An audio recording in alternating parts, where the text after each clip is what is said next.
Uh, apparently, he has ordered the National Guard to come in and take over the police department in D.C. There's a lot of numbers saying that the crime is down over there, but according to the Republicans, they're saying that the crime is not down over there, that the crime is only showing that it's down because the people that's committing the crimes ain't get caught, are not getting caught because there are not enough police officers on that force. So we're about to get ready to watch this, as we seen earlier what Trump them put out. So now we're going to hear the Democrats' point of view. So I appreciate y'all for joining me, man. Yeah, I'm back, man. I'm back. And we got to hear the rebuttal for the Democrats. You know, we got to be fair. If we're going to hear what the Republicans got to say and Trump, we got to hear what the Democrats got to say about it, because you know that is a Democratic city. So we're about to get ready to watch this, and we're going to see what's going on. Appreciate y'all for joining me. I am your host of One and Only Stock Sniper. Hope y'all having a good time tonight. And I hope y'all having a great night. Hope y'all had a great day. Let's go. Let's see what's going on. This is the Democrats' rebuttal to what Donald Trump said this morning. Afternoon, everybody. I'm Muriel Bowser. I'm the mayor of Washington, D.C. We are here at the John A. Wilson Building, our city hall, to address today's announcement from the White House. So I'll have a short statement, and then we'll be able to take a few questions. So let me start by saying this. Washington, D.C. is a beautiful city, magnificent city. We're home to 700,000 Washingtonians. We welcome millions of visitors every year from around our nation and around the world. We have the nation's premier park system, fantastic public schools, including a free and robust pre-K program starting at age 3. We have a tremendous public transportation system, and we have hardworking people here who are raising families, starting businesses, and hiring workers. So it's very important to me that for all who live here and visit here, just know how beautiful our city is. All right, here we go, y'all. Appreciate y'all for joining me. We got the poll up. Is Trump doing too much in D.C.? From what we heard this morning. Now we're going to hear the other side of the story from the D.C. This is the mayor of D.C., which is a Democrat. She's a Democrat. Let's hear exactly what she's going to say. And how proud we are of all that we've accomplished here. We're unique in other ways as well. Though we pay taxes, in fact, we pay more than most states per capita. We're not a state. We don't control the DC National Guard. We don't have senators or full autonomy. Limited home rule gives the federal government the ability to intrude on our autonomy in many ways. I've said before, and I'll repeat, that I believe that the president's view of D.C. is shaped by his COVID-era experience during his first term. And it is true that those were more challenging times related to some issues. It is also true that we experienced a crime spike post-COVID, but we worked quickly to put laws in place and tactics that got violent offenders off our streets and gave our police officers more tools, which is why we have seen a huge decrease in crime because of those efforts. We have been able to reverse that 2023 crime spike. This year, crime isn't just down from 2023, it's also down from 2019, before the pandemic, and we're at a 30-year violent crime low. We're not satisfied. we haven't taken our foot off the gas, and we continue to look for ways to make our city safer. We know, however, as most have heard from the president's press conference, that he has prerogatives in D.C. unlike anywhere. Hello, Sukai. If I'm pronouncing your name right, how you doing tonight? Else in the country, including his authority given by our home rule charter to require the mayor, to require me to supply services of the Metropolitan Police Department. And he also has control and the ability to deploy the National Guard. But let me be clear, as our home rule charter is also clear, and the president's executive order restates. Chief Pamela Smith is the chief of the Metropolitan Police Department, and its 3,100 members work under her direction. The Home Rule Charter requires the mayor to provide the services of MPD during special conditions of an emergency, and we will follow the law. Though there's a question about the subjectivity of that declaration. In fact, the chief has already provided a high-level liaison and point of contact with the federal government and made those initial contacts. The executive order is also clear that the president has delegated his authority to make requests of us to Attorney General Pam Bondi. I have reached out to Attorney General Bondi and hope to schedule a meeting soon. My message to residents is this. We know that access to our democracy is tenuous. That is why you have heard me and many Washingtonians before me advocate for full statehood for the District of Columbia. We are American citizens. Our families go to war. We pay taxes and we uphold the responsibilities of citizenship. And while this action today is unsettling and unprecedented, I can't say that given some of the rhetoric of the past, that we're totally surprised. I can say to DC residents that we will continue to operate our government in a way that makes you proud.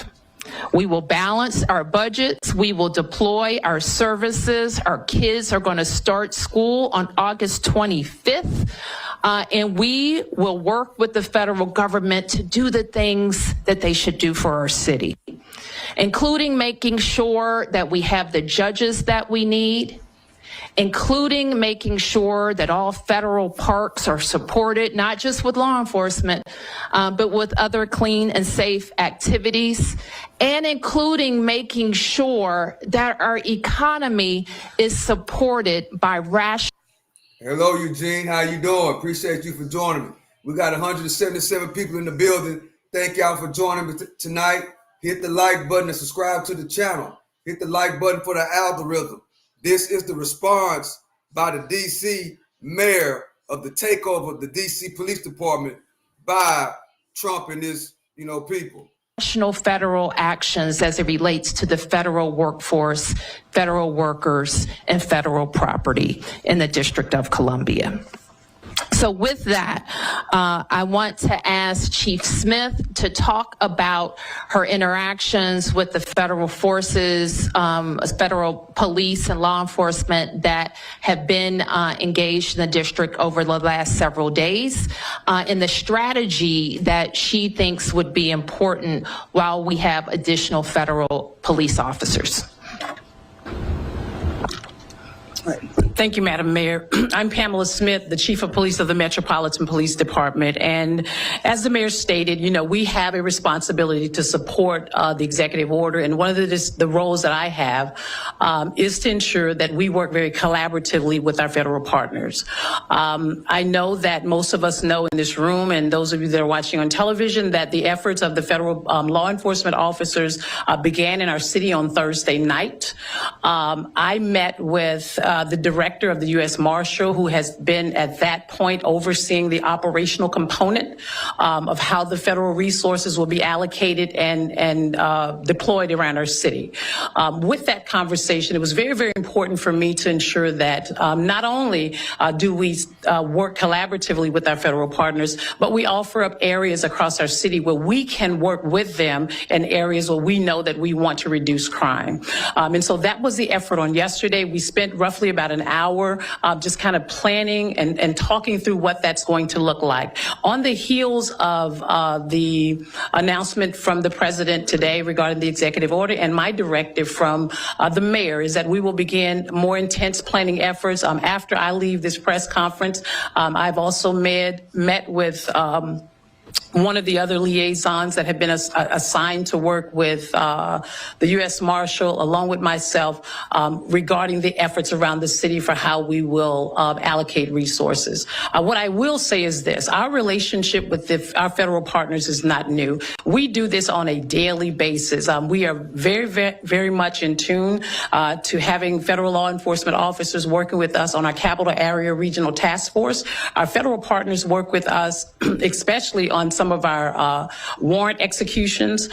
They work very, very closely with us with our Violent Crime Suppression Division, and it is my intent and my police department's intent to continue those efforts. What you will see is an enhanced presence. The second thing that's really important to me, and I'm speaking directly to our community, is that we have a relationship with our community that is very important to us, our community members. And so having our Metropolitan Police Department working alongside of our federal partners who have come into the city to really help us assess and deal.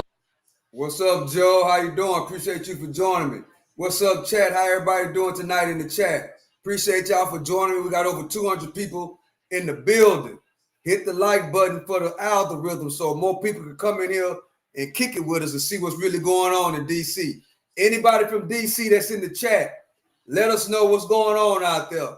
Let us know what side is right and what side is wrong. I'm not from D.C., so I don't know. But if anybody in the chat is from D.C., let us know what's going on in D.C. Appreciate y'all for joining me again. Hit the like button, guys.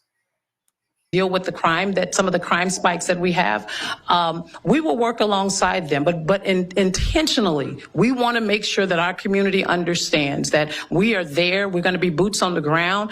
If you see something, again, say something. We value those relationships, our community members, and I want to say thank you for all the work that you've done with the Metropolitan Police Department up to this point.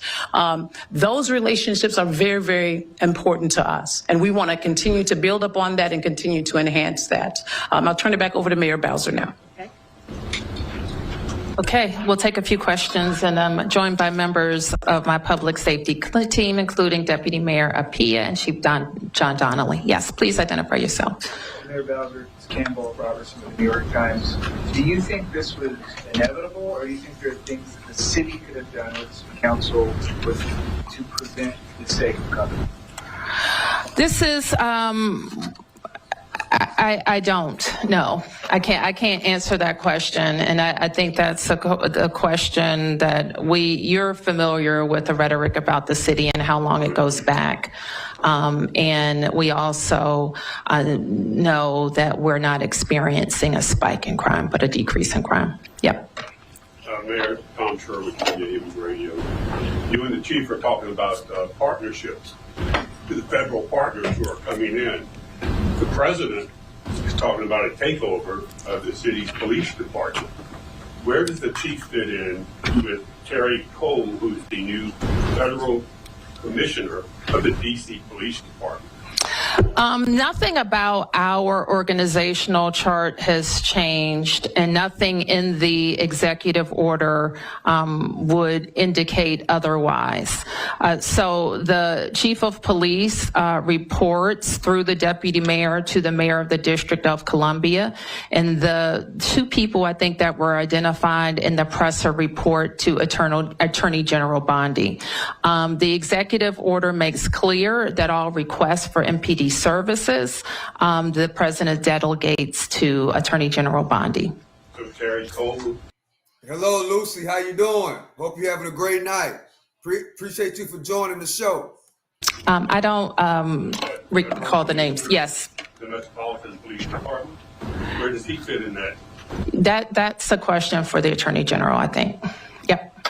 Mayor, to what extent are you planning to cooperate in this new framework, or is the city planning anything to prevent this from happening, including any legal action? Well, I think all legal, I think you probably saw the Attorney General for the district, Brian Schwab's a statement about reviewing all legal matters, and I think those matters are under review.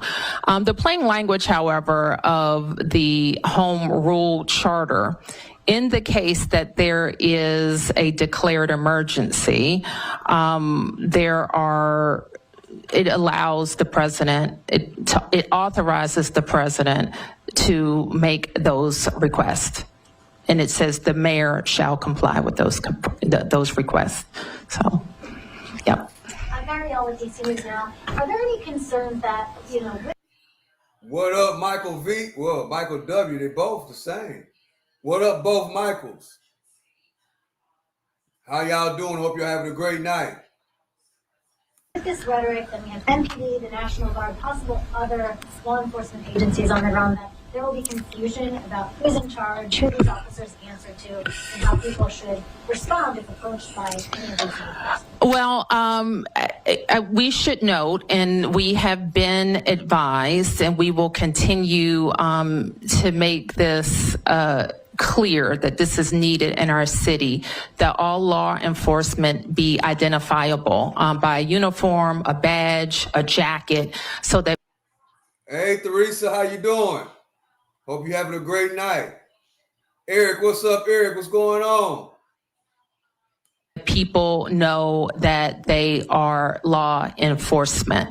And the chief, in her coordination with the kind of the command on the federal side, will make clear kind of how the protocols for response.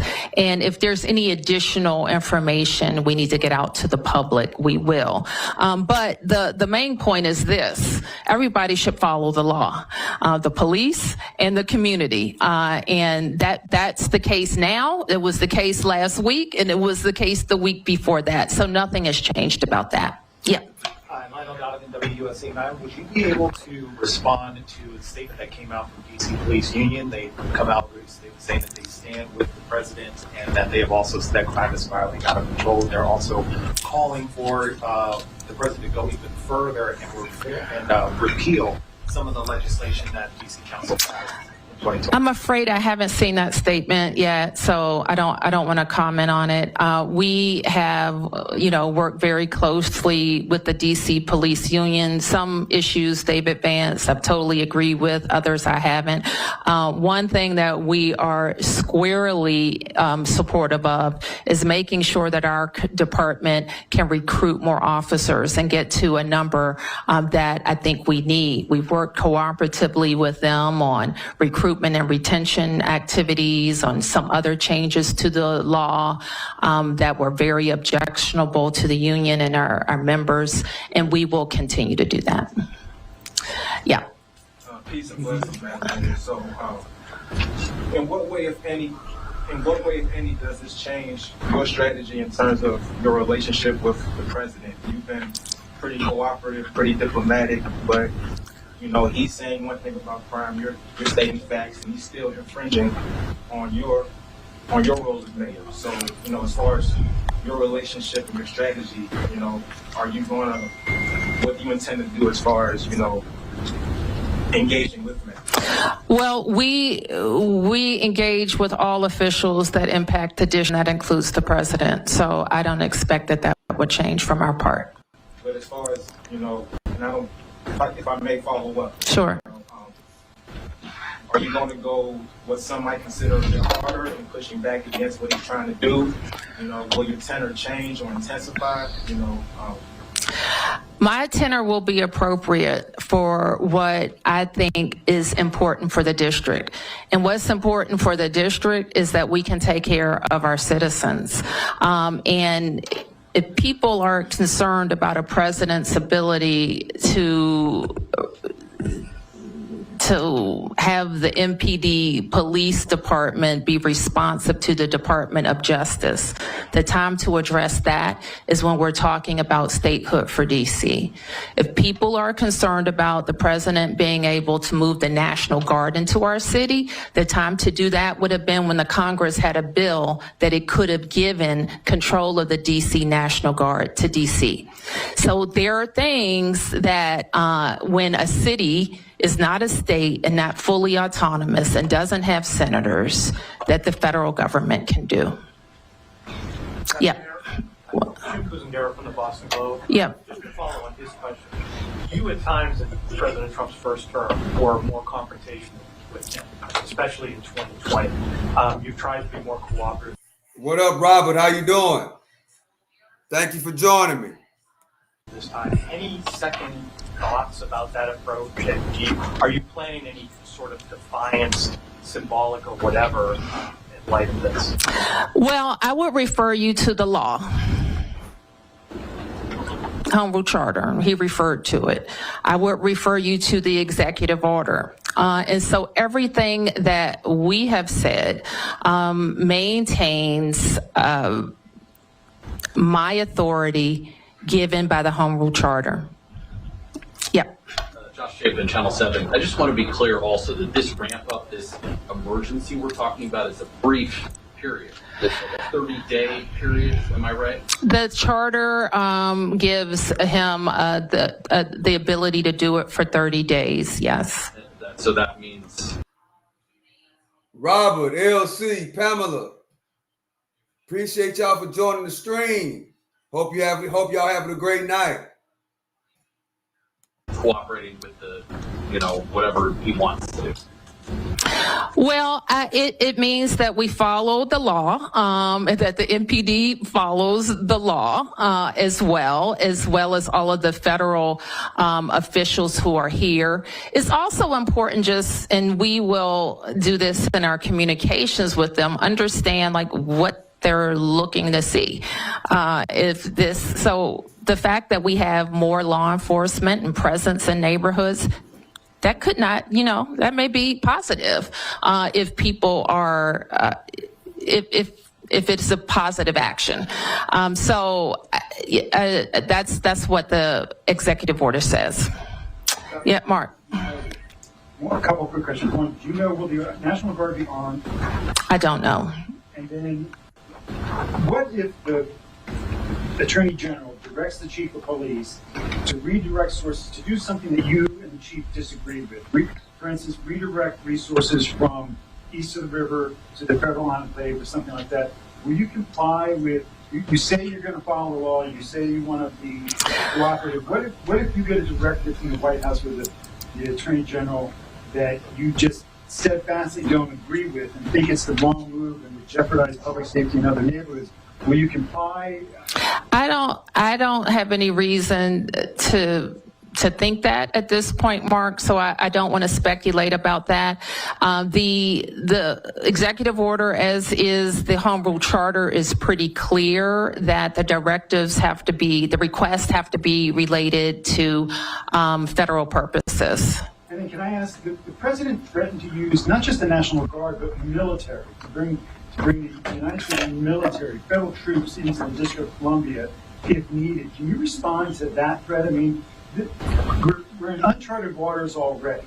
A lot of people are seeing this as the first step in an assault on following the rule, which the president has threatened. He's been making these threats since last year, and now he's carrying through with them. There's no reason to believe he won't go further. What do you say to the president about his threats to bring the military, not just the National Guard, but the military? We don't, I think I speak for all Americans, we don't believe it's legal to use the American military against American citizens on American soil. I'm not a lawyer, and but I think that's a fairly widely held fact. And so, but we've seen them move, I think, active military into California. So it's a question. We've seen active military on the borders of DC some years ago. And we don't believe that our military should be used against American citizens. Yes. Hey, what's up, James? How you doing? Thank you for joining the show. Hope you're having a great night. We got 255 people in the building. We need y'all to go vote. We got 252 votes. Is Trump doing too much in DC? 45% say yes. 55% say no. A little piece of heaven. Hey, what's up? How you doing? Thank you for joining the show. Mayor Bowser, can you talk a little bit about the communication that you did receive before this morning? Did you know what this announcement was going to be before today? And can you just talk about the communication writ large before today? And secondarily, What's up, Dale? How you doing? Thank everybody for joining me. We got 458 people in the building. I need y'all, please do me a favor and go vote. Let me know what you think. You say to DC residents who wanted to hear more from you, specifically in the last 5 days, being forthright, speaking to press and media, can you just... DC residents know I'm forthright. That's not a question. DC residents know that, and this press corps should know I speak to you all the time. So you should know that as well. And your question was, when I did not know that the request of MPD would be made, I believed that they would announce that they were going to call up the National Guard. I had one brief phone call related to the National Guard issue over the weekend. Mayor? Yes. Can you identify yourself? Okay. Can you tell us what your main challenges are going to be? Chief Smith and the DC Police working with officials, and are you concerned that any federal official overseeing the DC Police Department is not going to know the city as well as Chief Smith and your officers? Chief Smith oversees the MPD and all of the requests and coordination for the federal request. I don't really have a doubt that is going to, among those officials who are law enforcement officials who have experience working together, I don't have a big concern about that communication and coordination happening. Who hasn't? Yep. Hi, Emma Huber with the Washington Post. During the news conference this morning, President Trump spoke about how he wanted to empower DC police to hit back harder. Are you aware of any changes in the works to MPD's use of force policies? And does that kind of rhetoric, how do you feel about that kind of rhetoric? Our police officers are highly professional, well-trained officers that we support with training throughout their careers. We're proud of where our department has come from in terms of their level of professionalism. So they're trained in constitutional policing, and that is our expectation. Yes. Hold on, you've asked the question one more. Owen Hayes, NBC News, just to follow up on that. Yeah. So will they still be fully subject to local regulations when it comes to use of force, body cameras, while under federal control, MPD officers? MPD reports reports to the chief of police, and they are subject to DC and local laws as well as federal laws. And that will continue even under this plan? Yes. Yes. Emiliana with News Nation. You said earlier that they did not tell you about this announcement before it happened today. Did the White House or the president bring up their concerns with crime before last week? The president talks about crime all the time. Specifically in D.C.? Yes. Have you not heard the president from the campaign trail? In every conversation I had with him, we're always briefing the president on our progress. In fact, my first meeting with him after he was elected the second time, we went over the crime trends. We went over how we're seeing decreases. So the president is read in on our efforts. Who hasn't? Yep, over here. Ashraf Khalil with the Associated Press. A lot of this seems to be perceptions of what constitutes an emergency. the White House and the administration says there's an obvious emergency. Your administration, with numbers of the council, says there is not an emergency here. How do you solve that? Is there an arbitration option? Where does it go from here? Because it feels like, do you agree that it comes down to what constitutes an emergency? What's next? Well, what I would point you to is the Home Rule Charter that gives the president the ability to determine the conditions of an emergency.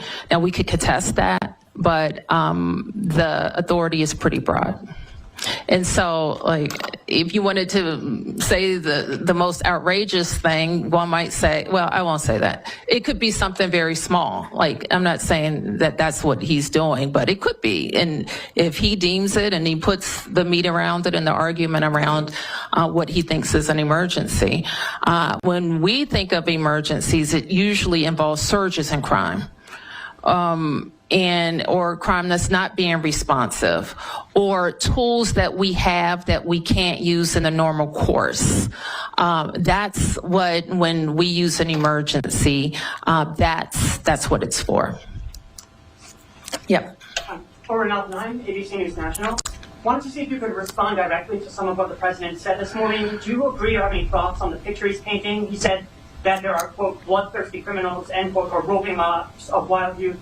And quote, he also said that DC police can do whatever the hell they want, end quote. Are you okay with that? What does that mean? Do you have any response to him or the White House talking about the DC crime stats? I mean, I think I've already addressed all of those questions. Anything else? Yep.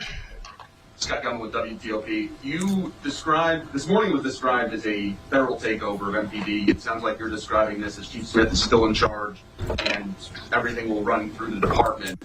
What will this look like on a day-to-day basis as it relates to what has transpired here? What can people expect to see? Is this an instance where you all work collaboratively for big events and this is something comparable to that? No, I don't, it's not like that. It's not like the special events task force where we work together.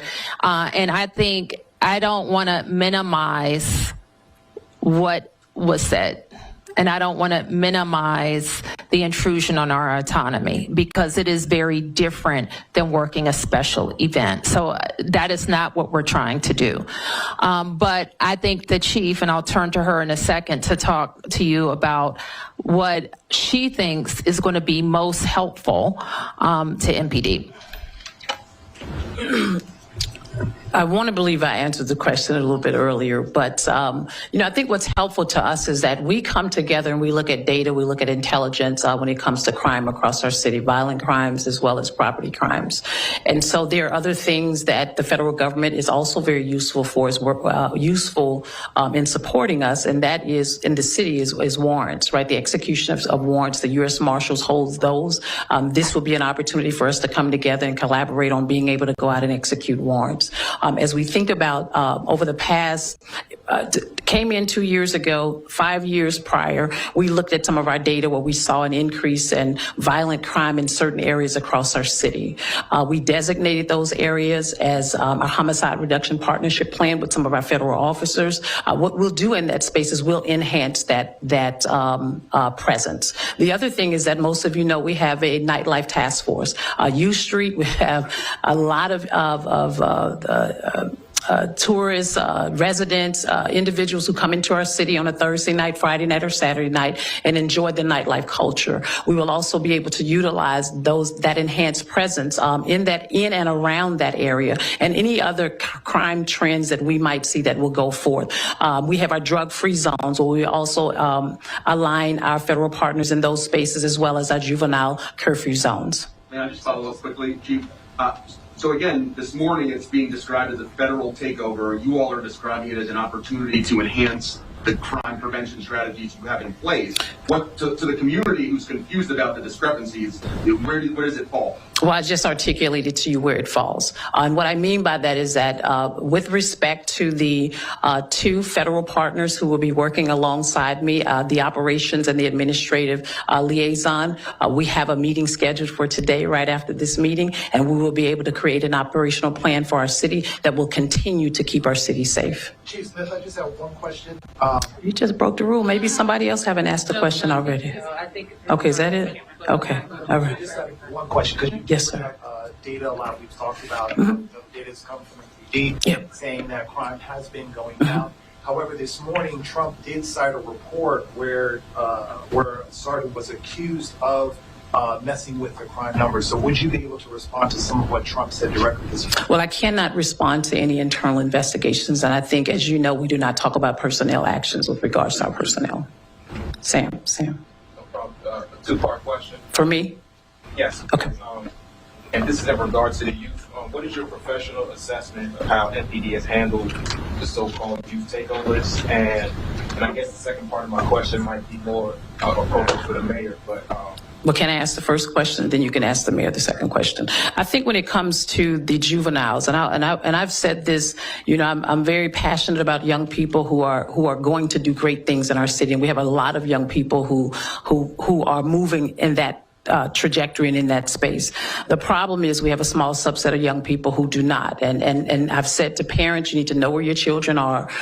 We've talked about this over and over again. The mayor has enacted an executive order so that I, as the chief, can designate juvenile curfew zones around our city so that we can still give young people the opportunity to be able to be in those spaces based on what the laws and the regulations state, but we won't allow the disruptive behavior. And we've seen that time and time again. We've looked at intelligence, we've looked at data. Sometimes we look at things that are on social media to help guide our decisions. We want young people to be safe in our city. We want them to be able to enjoy the activities of our city, but we're not going to tolerate that kind of criminal activity that we've seen in the past. The juvenile curfew zone that was enacted, we've seen a decrease in our juvenile participation in those locations. No doubt. And Madam Mayor, Yes. if I may, how effective would it be to federalize crimes that you commit? Because we keep hearing that from the U.S. Attorney for D.C., but how effective would that be as a crime prevention strategy? Well, I have had a pretty we had a meeting with the U.S. Attorney for Janine Pirro last week, and she does have a lot of interest in juvenile crimes and how her office can be more engaged. What I committed to her then was having some conversations around the laws that she's concerned about with members of the council and seeing if there's any possibility of a omnibus to change that. With regard to who prosecutes or what crimes she can prosecute, that's not a local law change. That would be a congressional change. So am I hearing you correctly? In saying that you would embrace the change in those three laws? I have a position on at least 2 or 3 of those I can refer you to. You wouldn't mind articulating that quick? I would, because I'm going to get them mixed up in my head right now, but I will be happy to share that with you. Okay, I'll take a few more. Yep. And along with those laws that Sam was just talking about earlier today, we also heard a focus on DC's bail system, being a cashless bail system. Mm-hmm. Was that part of your discussion? It's the first time I ever heard that come up in a situation with DC. DC has had a no cash, whatever you call it, cashless bail, I think since the mid-90s. So that's not anything new to our system. We do, and you know, that I was very, very focused in the last 2 years on having the council pass laws that would allow judges to hold violent offenders, those accused of a violent offense, pre-trial.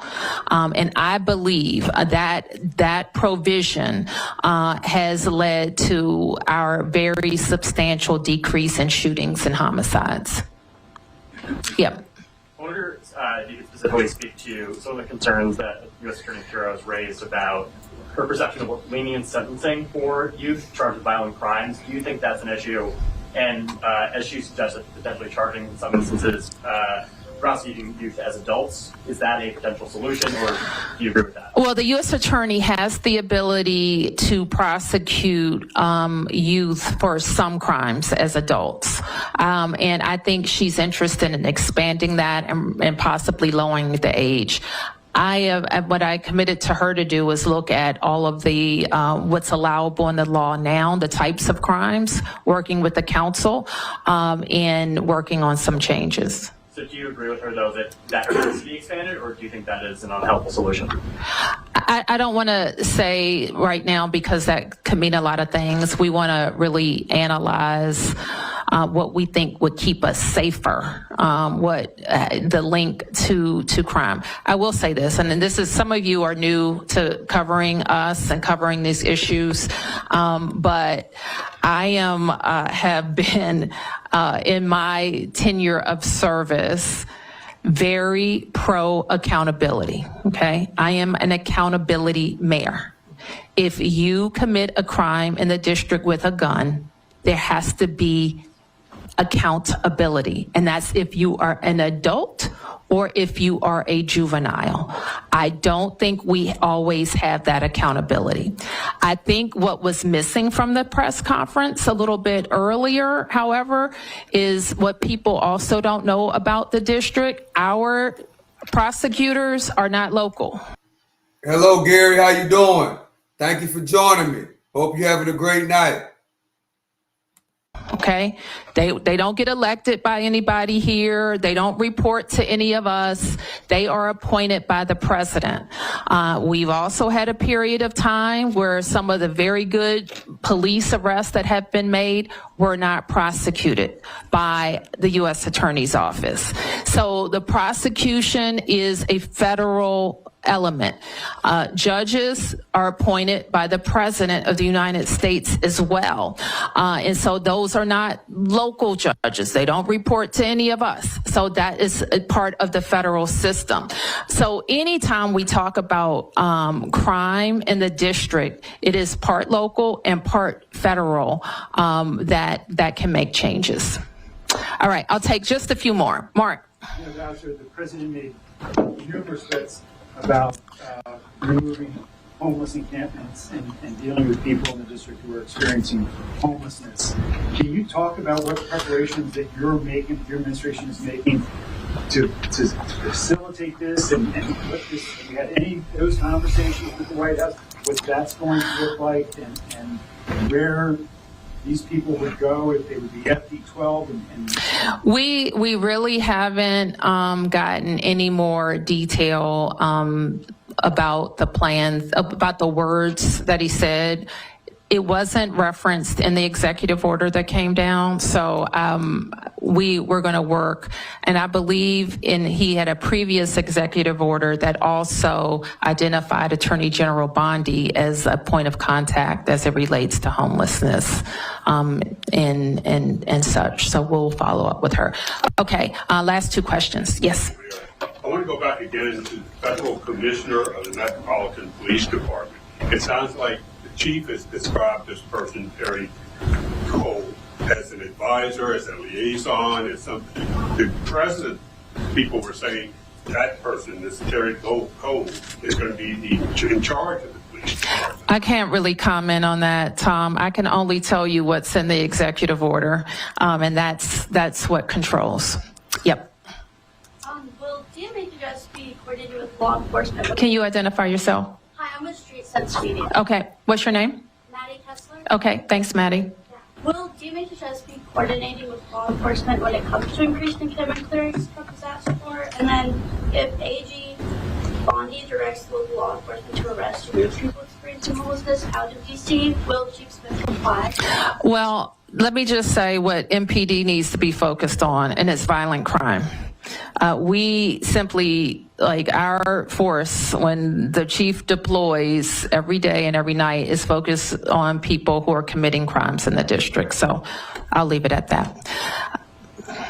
Mayor, one more if I could. Okay. You testified to Congress after the 2020 racial justice protests when there was concern that Trump might take control over MPD at that time, that would be a complete disaster, and that you were worried that you're going to lose control of the city. Can you reflect on this moment today? Do you feel that you're at risk of losing control of the city? Are you worried this is going to be a complete disaster? I'm going to work every day to make sure it's not a complete disaster. Let me put it that way. And I think that with Chief Smith's leadership and her expertise in both the federal space and the local space, we are going to do our level best to maintain, as the chief talked about, to maintain the trust that DC residents have in us. What could be a disaster is if we lose communities who won't call the police. That could be a disaster. Well, it will be a disaster if communities won't talk to the police, if a crime has been committed and could help solve that crime. That could be a disaster. It would be a disaster if people who aren't committing crimes are antagonized into committing crimes. That would be a disaster. So we're going to work every day to get this emergency put to an end, I'll call it the so-called emergency, and continue to do our work. And at the same time, make sure that if these are like the law enforcement officers who are called, they're leaving their homes, their towns, maybe doing double shifts. If our National Guard are deployed, they're leaving their primary mission to come. We don't want their time to be wasted. We want to be strategic and work with them. But I'll end by saying this. If we know the tools that are available to the district if we are experiencing a surge in crime, and I put them in place before. It includes curfews. I've asked the council to pass emergency legislation. I've asked the Congress for additional funds. We've done all of those things. So there's nobody here, and certainly nobody who works for me, who wants to tolerate any level of crime. And I know it's frustrating sometimes to hear if I say our crime numbers have gone down, yet you've been a victim of crime. It doesn't matter to you if crime has gone down, if you were a victim or you know someone who is a victim. So we understand that. We work every day to stop crime. Thank you, everybody. All right, Mayor Bowser wrapping up with about... Well, that was a good wrap up right there. The numbers say crime is down out there, but only way you can really get the numbers is who are getting arrested. So there's crime being committed out there and nobody's getting arrested. That's what's going on out there. Let's see what's going on. Let's see what's going on over here. So a lot of youngsters out there acting bad and not getting caught. After the war, the 28-year-old father of two paid a high personal price. Because she said that she's acknowledging that the crime is out there, and they've been asking for help from Congress, and they ain't been getting no help. Right, crime ain't down. It's just the people are not getting caught, you know? They only get the numbers by the calls and actually who gets caught. But if nobody's calling in and nobody's getting caught, people are still getting, done bad out there as far as getting jumped on and robbed, and nothing happens to the youngsters. We heard a reporter say that yesterday that was inside of the White House. He said that he got robbed right outside of the White House. Nobody went to jail. No police came. For his commitment to his profession. That's what's going on out there. In December 2023, his father was killed when Israeli forces bombed his family home in People are getting robbed right outside of the White House. And they're saying that it's teenagers, like 13, 14-year-olds, that are doing that. In Jabalia. He was there, recording moments of agony and elation. When a ceasefire came into effect in January, the homegrown journalists telling Gaza's stories could briefly shed that which gave them a feeling of protection. The joy, short-lived, as Israel broke the ceasefire barely 2 months later in March. In recent weeks, Sharif knew he was a marked man. The Israeli army began its online smear campaign, falsely accusing him of being a Hamas member. Al Jazeera strongly denied those claims. The Committee to Protect Journalists warned his life was in acute danger. They called for international protection, but it never came. So directing attacks against protected people, such as journalists, is a violation of international humanitarian law and also constitutes a war crime. Israel doesn't allow international journalists to independently report inside Gaza and exerts huge pressure on Palestinian media workers. Many of them are receiving calls from the Israeli army asking them to stop reporting. And the story here is about stopping the Palestinian narrative. But Anas al-Sharif elevated the importance of the story above his own life. هاي رسالة وهذا واقع لازم ننقله لكل العالم عشان يشوفوا إحنا إيش بنعيش، أبناء شعبنا إيش بيعيشوا. فبالتالي التغطية ستبقى مستمرة سواء بوجود أنس أو عدم وجوده. No journalist knows for sure which sign-off will be their last. أنس الشريف الجزيرة غزة فلسطين.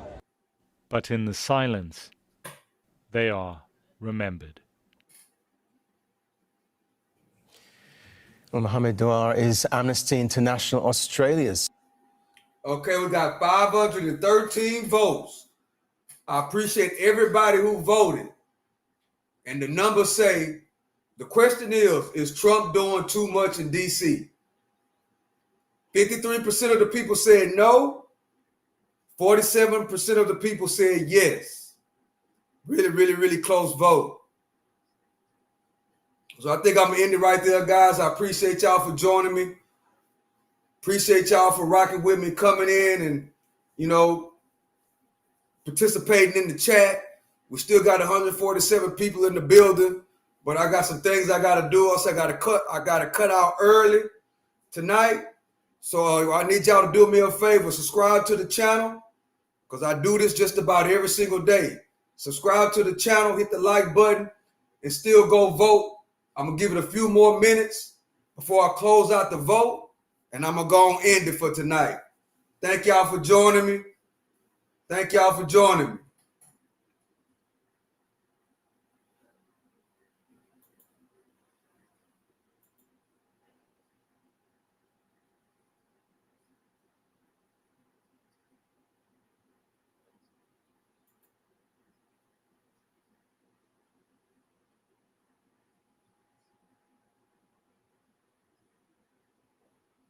Okay, let's see.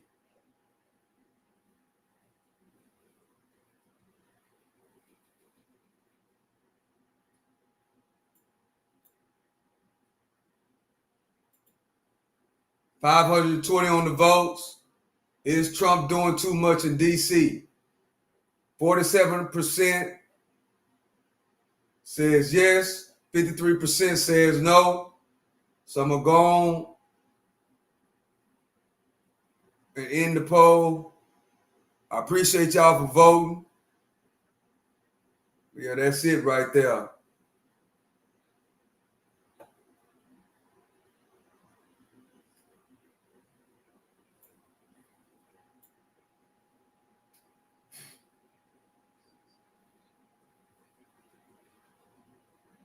All right, that's it, guys. I hope y'all have a great night. I'm going to go and end it right here. I'm going to go and end it right here. I appreciate y'all for joining me. I hope y'all have a great night. To the next one, I'm out.